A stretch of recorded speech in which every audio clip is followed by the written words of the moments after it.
दिल्ली में कड़ाके की ठंड है, लेकिन किसानों का आंदोलन लगातार जारी है। आंदोलन को आज 27वां दिन है और अब जिस तरीके से सरकार की तरफ से जो निमंत्रण भेजा गया है, बातचीत को लेकर के जो न्योता दिया गया है किसानों को, उसी पर किसानों की चर्चा चल रही है, किसानों की तरफ से मंथन चल रहा है। लेकिन किसानों ने अब सरकार पर यह आरोप लगाया है कि सरकार छल कर रही है, बातचीत का सिर्फ और सिर्फ दिखावा किया जा रहा है। ये जो बातचीत के लिए सरकार की तरफ से बुलाया जाता है, ये सिर्फ अपने कानूनों को समझाने के लिए ही किसानों को बुलाया जाता है। और साफ तौर पर कृषि मंत्रालय ने किसान संगठनों को बातचीत का जो निमंत्रण भेजा है, उस पर किसानों ने अभी तक कोई जवाब नहीं भेजा। कृषि मंत्रालय के सूत्रों का ये कहना है कि किसानों का जवाब आने के बाद ही सरकार अगली रणनीति पर चर्चा करेगी, विचार करेगी। वहीं किसान सरकार पर यह आरोप लगा रहे हैं कि सरकार अपने अहंकार में किसानों को समझाने में लगी है।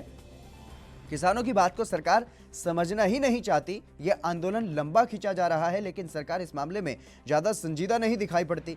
19 दिसंबर को सरकार की तरफ से किसान नेताओं को बातचीत के लिए आमंत्रित किया गया। जो पत्र लिखा गया उसमें फिर से ये कहा गया है कि खुले मन से बातचीत के लिए सरकार तैयार है। हालांकि सरकार ने कोई तारीख तय करने के बजाय किसानों से ही तारीख बताने को कहा है, और जिस पर किसान नेताओं में, किसान संगठनों में आज मंथन चल रहा है कि इस पत्र का क्या कुछ जवाब दिया जाए। हालांकि किसान ये कह चुके हैं कि इस पत्र में कुछ भी नया नहीं है।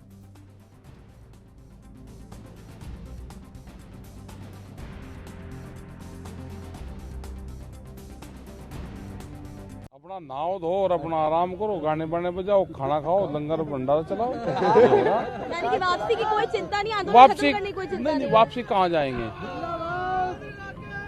वापसी कहाँ जाएंगे? कहाँ जाएंगे वापसी? भाई घर नहीं जा सकते, ठीक है। घर वालों ने कह दिया कि लड़ाई हर का नहीं आनी, तो घर तो जाने के तो लड़ाई नहीं, सवाल मसले हैं, बहुत मसले हैं। 32 साल बाद में आंदोलन शुरू हुआ है, तो बहुत मसले हैं किसानों के। राकेश जी, अगर सरकार कहते कि पूरे कानून में चेंजेस कर देंगे, रद्द मत करवाइए, तो मानेंगे आप? ना मानने रद्द करवाएंगे। और लग रहा है कि कितना समय लग जाएगा इसमें लगेगा, अभी महीने से ज्यादा लगेगा। यानी कि पूरा जनवरी इसी में निकलेगा? हाँ, जनवरी के आसपास जाएगा रास्ता भट्टा का। तो आपको लगता है चौपाल खत्म करने के बाद आप ही के पास आएंगे सरकार के लोग? हाँ, आना चाहिए उनको, आना चाहिए। आपका पूरा भरोसा सरकार आएगी, झुकेगी? आएगी, झुकाना नहीं हमें किसी को। लड़ाई ये हराने जिराने की थोड़ा है। राकेश जी, सिंघू बॉर्डर पे सब कह रहे हैं पंजाबी जत्थेबंदी के राकेश जी ट्रैक्टर की चाबी लेकर चले गए, ऐसा कुछ हुआ है क्या? हाँ, नहीं, ठीक कह रहे हो। ट्रैक्टर की चाबी लेके चले गए? हाँ, ले आई चाबी। तो क्या वहाँ पे कुछ दिक्कतें हो रही थी, या फिर समझ, या फिर वो सुलझन की चाबी आपके पास? हाँ, सब है, सब किसानों के पास में सुलझ जाओगे। नहीं चाहिए। सरकार ਜਿਹੜੇ ਨੈਸ਼ਨਲ ਮੀਡੀਆ ਤੇ ਆਪਣੇ ਪੱਧਰ ਤੇ ਦਾਅਵੇ ਕਰਵਾ ਰਹੀ ਆ ਵੀ ਅਸੀਂ ਇੱਕ ਕਦਮ ਅੱਗੇ ਆ ਗਏ ਆ, ਇਹ ਭਰਾਓ ਬਹੁਤ ਵੱਡਾ ਛਾਲ ਜੇ। ਉਹ ਕਹਿੰਦੇ ਅਸੀਂ ਖੇਤੀ ਦੇ ਕਾਨੂੰਨ ਵਾਪਸ ਨਹੀਂ ਲੈਣੇ। ਮੰਨ ਲਈਏ ਜੇ ਕਿਸਾਨ ਆਗੂ ਗੱਲ ਕਰਨ ਜਾਂਦੇ ਆ ਤਾਂ ਫਿਰ ਉਹ ਇਹ ਮੰਨ ਕੇ ਗੱਲ ਕਰਨ ਜਾਣ ਵੀ ਅਸੀਂ ਖੇਤੀ ਕਾਨੂੰਨਾਂ ਵਿੱਚ ਸੋਧਾ ਕਰਾਵਾਂਗੇ। ਉਹ ਇਸ ਗੱਲ ਤੇ ਲਿਆਉਣਾ ਚਾਹੁੰਦੇ ਆ, ਸਾਨੂੰ 10 ਕਦਮ 100 ਕਦਮ ਪਿੱਛੇ ਧੱਕਣਾ ਚਾਹੁੰਦੇ ਆ, ਤੇ ਉਹਨੂੰ ਉਹ ਨੈਸ਼ਨਲ ਮੀਡੀਆ 'ਚ ਪ੍ਰਚਾਰ ਕਰਨਾ ਚਾਹੁੰਦੇ ਆ ਵੀ ਅਸੀਂ ਇੱਕ ਕਦਮ ਅੱਗੇ ਆਏ ਆ। ਉਹ ਇੱਕ ਕਦਮ ਕੋਈ ਅੱਗੇ ਨਹੀਂ ਆਏ। ਉਹਨਾਂ ਨੇ ਕਿਹਾ ਵੀ ਖੇਤੀ ਕਾਨੂੰਨਾਂ 'ਚ ਕੋਈ ਆਪਾਂ ਵਾਪਸ ਨਹੀਂ ਲਾਂਗੇ, ਤੇ ਇਸ ਗੱਲਬਾਤ ਦਾ ਜਿਹੜਾ ਵਾ ਉਹ ਪਹਿਲਾਂ ਦਰਵਾਜ਼ਾ ਬੰਦ ਕਰ ਚੁੱਕੇ ਆ।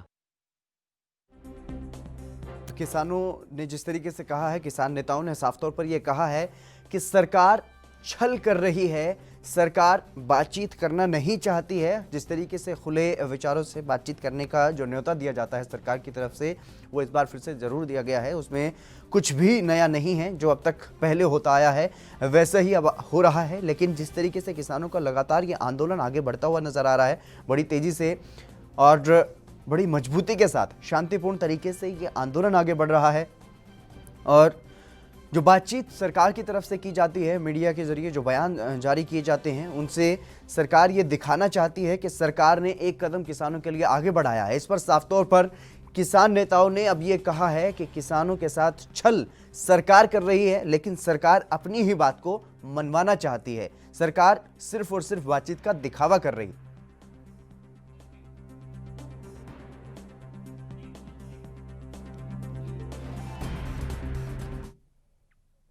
संदीप चौधरी राजनीतिक विश्लेषक हैं, हमारे साथ जुड़ चुके हैं, चर्चा करेंगे। संदीप जी, आपका स्वागत है एनबी न्यूज पर। धन्यवाद जितेंद्र जी आपका। संदीप जी, जिस तरीके से ये किसान आंदोलन अब लंबा खिंचता हुआ नजर आ रहा है, 27 दिन किसान आंदोलन को हो चुके हैं, लेकिन अभी तक भी समाधान निकलता हुआ नजर नहीं आ रहा है। और जिस तरीके से बातचीत का जो न्योता दिया जाता है सरकार की तरफ से, बार बार ये कहा जाता है कि हम बातचीत के लिए तैयार हैं, किसानों की बातों को मान रहे हैं, तो अब साफ तौर पर जो किसान नेता हैं, जो संघर्ष कर रहे हैं, वो इसे किसानों के साथ छल बता रहे हैं। इस बात से आप कितना सहमत हैं? देखिए हितेंद्र जी, जिस तरीके से आंदोलन लगातार लंबा होता जा रहा है और इसके पैरेलल देखिए सरकार कई कोशिशें कर रही है। सरकार इस आंदोलन को कहीं न कहीं कांग्रेस सपोर्ट या विपक्ष का भी आंदोलन बता रही है।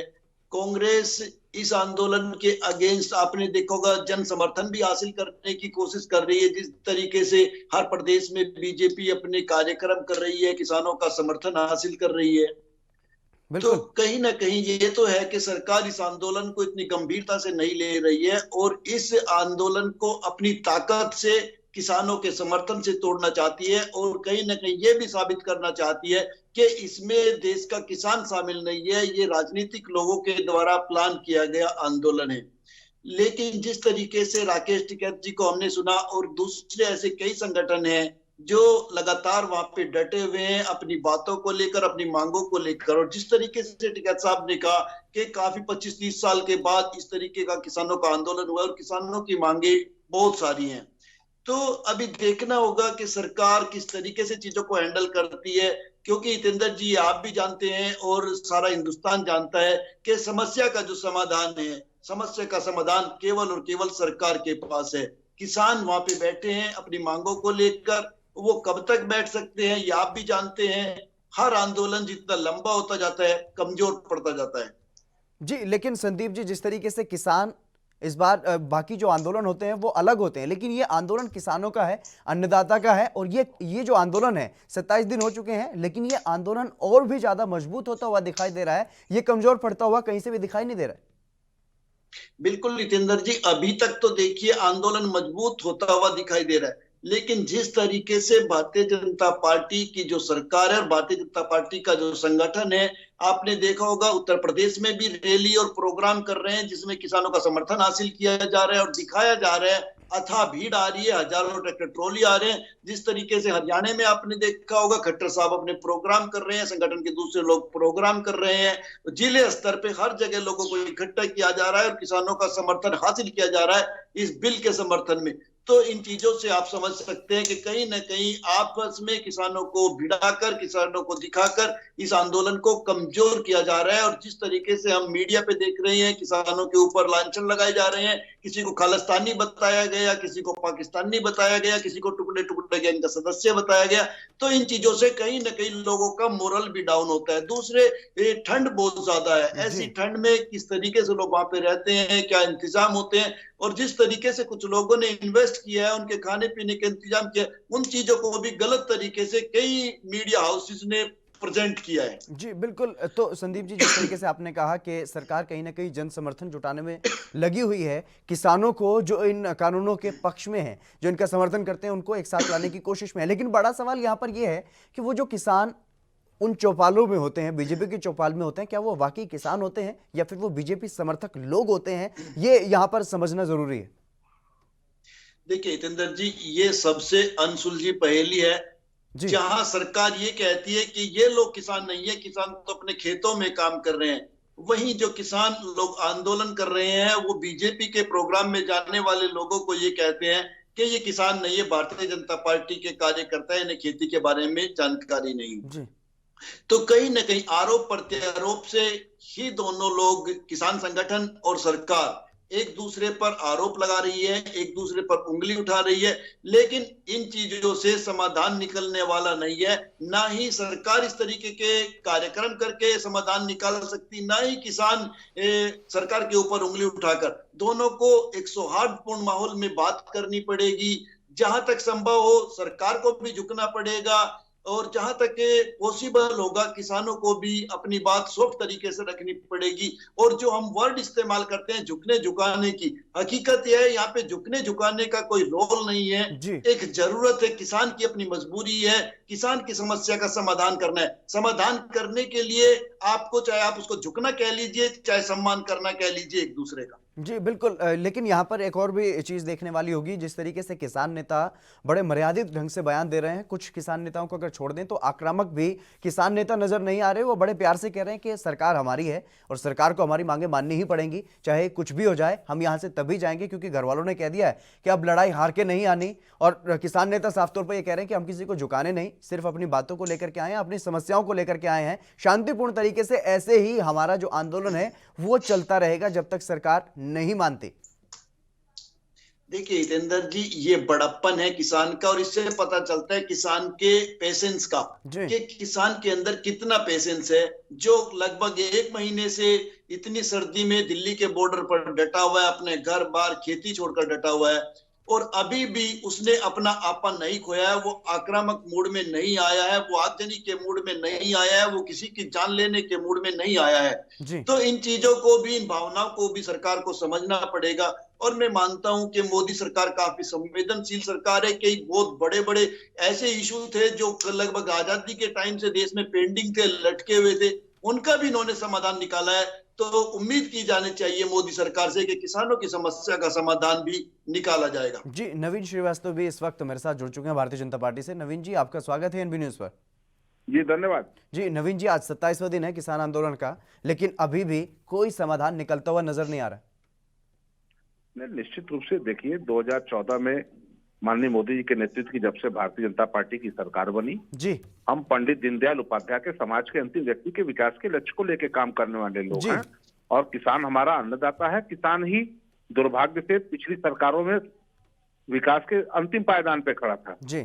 उसकी बेहतरी के लिए विभिन्न प्रकार की योजनाओं के माध्यम से जो हमने काम किया है, चाहे एमएसपी 1.5 गुना करना हो, चाहे नीम कोटेड यूरिया हो, किसान सम्मान निधि हो, आयुष्मान योजना हो, या 1 लाख का क्रेडिट कार्ड हो, सॉइल कार्ड हो, इसके माध्यम से हमने किया है।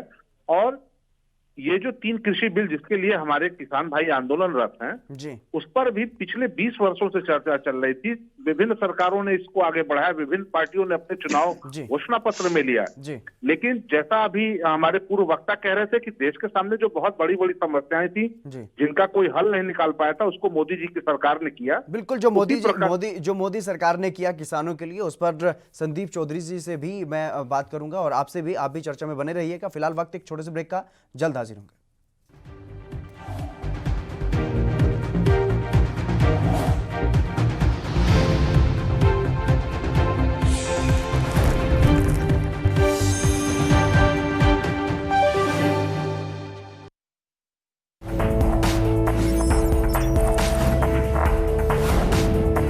कम ब्रेक और ज्यादा खबरों के साथ देखिए ANP news in channel number पर।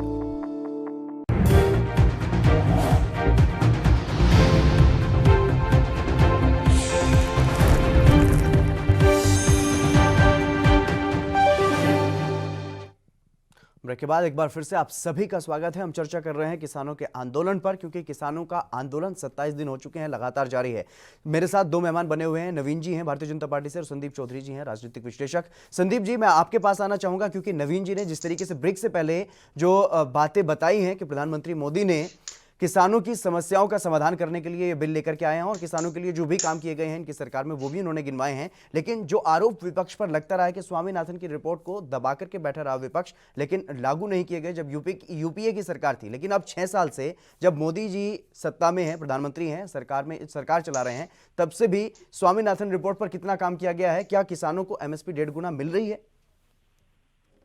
देखिए हितेंद्र जी, स्वामीनाथन आयोग की अगर रिपोर्ट लागू हो जाए, जिस तरीके से वो पूरी रिपोर्ट अगर आपने पढ़ी होगी, तो मुझे लगता है किसानों की बहुत बड़ी समस्या का समाधान हो सकता है। लेकिन हकीकत ये है, जो स्वामीनाथन रिपोर्ट है उसको ना पहले लागू किया गया, ना उसको अभी तक लागू किया गया।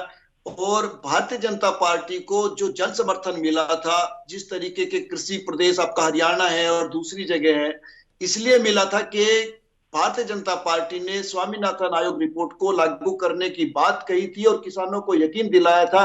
और आपको याद होगा, मोदी जी ने किसानों की आय 2 गुना करने की भी बात की थी और कई ऐसी घोषणाएं थी कि 14 दिन में गन्ने का पेमेंट आपके अकाउंट में आ जाएगा।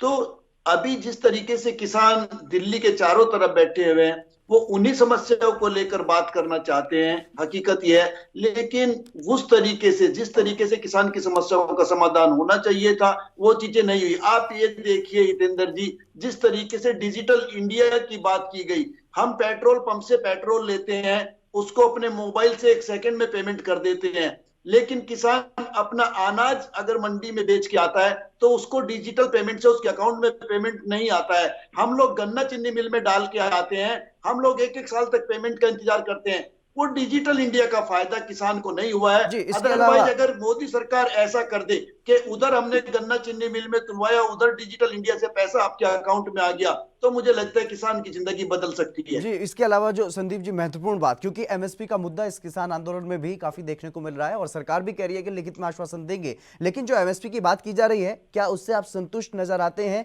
जो सरकार की तरफ से कही जाती है, या फिर जो किसानों की तरफ से मांगा जा रहा है कि एमएसपी पर गारंटी हो, जो एमएसपी निर्धारित की जाए, जो 1.5 गुना दाम जो निर्धारित किए जाते हैं सरकार की तरफ से, वो किसानों को मिले, उसके लिए सरकार कुछ नहीं कर पा रही? देखिए हितेंद्र जी, बहुत महत्वपूर्ण सवाल है आपका, क्योंकि मैं खुद किसान हूं और मैं जानता हूं किसानों की पीड़ा को अच्छे से। समस्या ये है कि गवर्नमेंट एमएसपी तो डिक्लेयर कर देती है, और आज से नहीं, कांग्रेस के समय से ये चीजें लगातार चली आ रही है, लेकिन कुछ परसेंट किसानों का ही अनाज है जो एमएसपी पर सेल हो पाता है। अदरवाइज व्यापारी आते हैं, या जो बड़े किसान हैं वो भी व्यापारी हैं, वो छोटे किसानों का अनाज अपने मन मुताबिक वो खरीदते हैं और वो ले जाकर के बाद में उसको सेंटरों पे बेचते हैं, और कहीं ना कहीं अधिकारियों से उनकी मिलीभगत होती है। अधिकारी उनको ना तो रजिस्ट्रेशन करने देगा, ना टाइम पे उनका अनाज तुलवाएगा, वो परेशान हो जाएंगे। कभी सेंटर पे बोरी खत्म मिलेगी, कभी चेक नहीं मिलेगा, तो इस तरीके से परेशान किया जाता है। और अगर गवर्नमेंट एक काम कर दे तो सभी समस्याओं का समाधान हो सकता है कि कोई भी व्यक्ति एमएसपी से कम कीमत पर किसान का अनाज या कोई भी फसल नहीं खरीदेगा, नहीं तो उसके लिए सजा का प्रावधान होगा। जिस दिन गवर्नमेंट ये नियम लागू कर देगी तो मुझे लगता है फिर किसान की समस्या का समाधान हो सकता है, क्योंकि एमएसपी पर चाहे सरकार खरीद ले, चाहे बाहर से कोई आकर खरीद ले, उससे मकसद है किसान का कि उसका एमएसपी का जो प्राइस फिक्स किया गया है गवर्नमेंट के द्वारा, वो उसको मिल जाए। बिल्कुल। नवीन जी, अब आप ये मत कहिएगा कि जो राजनीतिक विश्लेषक हैं संदीप चौधरी, वो भी किसी विपक्षी पार्टी से संबंध रखते हैं, या फिर किसान नेता भी नहीं है कि किसानों की बात वो उस एंगल से रख रहे हैं जिस एंगल से किसान रख रहे हैं, जिनको आप ये कह रहे हैं कि किसान इसलिए नहीं मान रहे क्योंकि वो विपक्ष के हाथों में खेल रहे हैं, विपक्ष ने उनको ये बोलने पर मजबूर किया हुआ है कि इन कानूनों को रद्द करवाएं। नवीन जी, आपसे जवाब चाहूंगा जो आरोप सरकार पर अब संदीप चौधरी जी ने लगाए। देखिए, बहुत पहले तो चीजें स्पष्ट समझ चाहिए। जब ये किसान आंदोलन शुरू हुआ जी, तो शुरुआती दौर में हमारे किसान भाइयों की ये आशंका थी कि सरकार मंडी खत्म कर देगी, एमएसपी खत्म कर देगी जी, और इनकी मांग थी कि आप लिखित दीजिए कि एमएसपी खत्म नहीं करेंगे। जी। जब 3-4 राउंड की वार्ता हुई और सरकार को लिख के देने तैयार हो गई कि हम एमएसपी लिख के दे रहे हैं कि एमएसपी खत्म नहीं होगी, जी, तब एक नई मांग आ गई कि एमएसपी को कानून बना दीजिए। जी।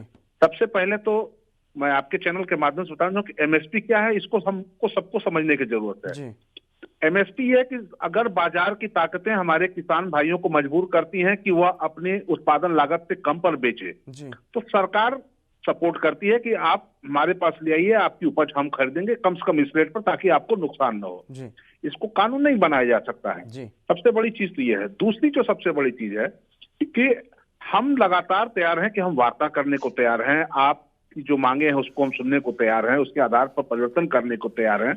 तो 8-7 तारीख की बात के बाद आपने कह दिया कि साहब हम कोई बात नहीं करेंगे, आप पहले कानून खत्म करिए। कानून में क्या कमियां हैं, आपके हिसाब से क्या संशोधन चाहिए, उसको करने के लिए हम तैयार हैं। लेकिन ये जिद है, लेकिन मोदी जी की सरकार किसानों के लिए संकल्पित है कि हम उनके लिए कैसे बेहतर कर सके। जो भी सकारात्मक सुझाव आएंगे उसको मानने को तैयार। जो आप बात कर रहे हैं किसान कोई ऐसे तो है नहीं कि वो हर दिन दिल्ली में जाकर के बैठेगा। किसान अब अगर दिल्ली में जाकर के बैठा है तो वो अपनी सभी समस्याओं का समाधान चाहता है जो उसे झेलनी पड़ रही हैं पिछले काफ़ी समय से, जो मोदी सरकार में भी उसकी जो समस्याएं थी जिनका मोदी सरकार भी समाधान अभी तक नहीं कर पाई। सबसे पहली बात तो ये है कि वो बार बार दिल्ली नहीं जाएगा इस तरीके से अपना कामकाज छोड़ करके, और दूसरी बात ये कि एमएसपी पर आप लिखित आश्वासन देने की बात कर रहे हैं, और पहले से ही शुरुआत से ही हम अपने कार्यक्रम के जरिए ये इस तरीके के कार्यक्रम लगातार कर रहे हैं, किसानों की आवाज़ को लगातार उठा रहे हैं हैं। किसान हमारे चैनल पर भी, मेरे साथ चर्चा में भी ये बार बार ये बात कहते रहे कि सरकार जो है वो गारंटी दे दे कि कोई भी खरीदेगा तो एमएसपी से नीचे नहीं खरीदेगा, अगर एमएसपी से नीचे खरीदेगा तो उसको सजा हो। और इसके अलावा सबसे बड़ी बात यह है कि एमएसपी निर्धारित जरूर की जाती है सरकार की तरफ से, लेकिन सरकार भी सही तरीके से एमएसपी का जो दाम जिस पर खरीदा जाता है फसल को वो नहीं खरीदती, उस किसान को पूरा दाम नहीं मिलता। देखिए, जब माननीय मोदी जी ने 30 करोड़ जनधन खाते खुलवाए जी, तब यही विपक्ष के लोग हंसते थे कि इन गरीबों का खाता खुलवा क्या करेंगे जी। आज जो भी सरकारी योजनाएं हैं या जो भी खरीद है वो खाता में सीधे पैसा जाता है जी। हाँ, यह मैं मान सकता हूं कि कुछ जगहों पर भ्रष्टाचार हुआ होगा, कुछ जगह किसानों के साथ खरीदारी में गलतियां हुई होंगी, लेकिन आपको इस बात को फिर से समझना पड़ेगा कि एमएसपी का मतलब क्या, न्यूनतम समर्थन मूल्य। संदीप जी, क्या इस तरीके से समाधान निकलेगा अगर सरकार ऐसे गोलमोल जवाब देती रहेगी, सरकार की तरफ से इस तरीके से बातचीत का सिर्फ ढोंग किया जाएगा, तो क्या ऐसे समाधान निकलता हुआ नजर आ रहा है आपको संदीप जी? आज हम लिख के देने को तैयार है कि एमएसपी खत्म नहीं होगी जी, तब इस बात की जिस तरह की बात करना 55 सालों में नहीं हुई कि साहब आप इसको कानून बना दीजिए, यह एक आश्चर्यजनक विषय है। अब सुन भी लीजिए जी संदीप जी। हितेंद्र जी, इस तरीके से तो समाधान नहीं निकलेगा, इस तरीके से तो चीजें लंबी होती जाएंगी, पेंडेंसी बढ़ती जाएगी। अगर आपने समाधान निकालना है, जब मोदी जी की सरकार आई 2014 में, तो मोदी जी ने एक ऐतिहासिक काम किया। मैं आपको बता देता हूं, जिस तरीके से जो नेशनल हाईवेज बनते थे, पहले क्या था, अलग अलग मिनिस्ट्री या डिपार्टमेंट होने की वजह से, कहीं एग्रीकल्चर लैंड आने की वजह से कई जगह काम रुक जाते थे और उनमें आपस में जो एक बातचीत का दौर चलता था वो काफी लंबा हो जाता था या चीजें कोर्ट में पहुंच जाती थी। लेकिन मोदी जी ने एक ऐसा प्लेटफॉर्म तैयार किया, जब कोई भी काम होता है अब वो रुकता नहीं है, सारी मिनिस्ट्री साथ बैठ के उस मामले को निपटा देती है जी। तो इसी तरीके से अगर एग्रीकल्चर की जो समस्या है, जो किसानों की समस्याएं हैं, जिस तरीके से किसानों के लिए एक बहुत अच्छा कदम उठाया, उनकी लैंड जो रोड में जाती है उसका उनको फौरन अच्छे से मुआवजा मिल जाता है, पहले वो नहीं मिलता था, इस चीज का क्रेडिट मोदी सरकार को जाता है। तो अभी जो किसानों की समस्या है, अगर उस पे भी मोदी सरकार कुछ ऐसा इनिशिएटिव ले, जिस तरीके से दूसरे इनिशिएटिव लिए गए हैं, बड़े बड़े इनिशिएटिव लिए हैं, बताने की जरूरत नहीं है, तो मुझे लगता है किसान अपने घर वापस जा सकता है। और हकीकत यह है, किसानों की समस्या बहुत बड़ी समस्या है। और हितेंद्र की सरकार को एक चीज का और ध्यान रखना चाहिए, किसान ना केवल जाट है, ना गुज्जर है, ना राजपूत है, ना ब्राह्मण है, ना बनिया है, सभी लोगों में किसान है। इसलिए इस आंदोलन को बांटने की भी कोशिश नहीं होनी चाहिए कि हम इसे सिखों के नाम से जोड़ दें या हम इसे किसान टुकड़े गैंग सिर्फ से जोड़ अन्नदाता है, दें, वो देश का पेट पालता है। जो किसान हितेंद्र जी वहां नहीं बैठा है दिल्ली के चारों तरफ, वो भी अपने घर में बैठा हुआ इंतजार कर रहा है कि उसके गन्ने का पेमेंट कब आएगा, वो भी इंतजार करता है कि उसकी जो फसल है वो एमएसपी पर कब जाएगी, वो भी दिन रात समाचार सुनता है, उसकी नजर भी टीवी स्क्रीन पर लगी रहती है। संदीप जी, फिलहाल मेरे पास वक्त की कमी है, माफी चाहूंगा, लेकिन जिस तरीके से लगातार इस किसान आंदोलन को बदनाम करने की कोशिश भी की जा रही है और सरकार की तरफ से बातचीत का सिर्फ दिखावा किया जा रहा है। संदीप जी, बहुत बहुत शुक्रिया मेरे साथ चर्चा में जुड़ने के लिए। नवीन जी, आपका भी बहुत बहुत शुक्रिया। लेकिन सरकार का जो रवैया फिलहाल दिखाई दे रहा है वो सिर्फ यही दिखाई दे रहा है कि सरकार बातचीत का सिर्फ दिखावा कर रही है, ढोंग कर रही है और इससे फिलहाल कोई समाधान निकलता हुआ दिखाई नहीं दे रहा है। फिलहाल इस खास चर्चा में मेरे साथ बस इतना ही। आप देखते रहिए एएनबी न्यूज़।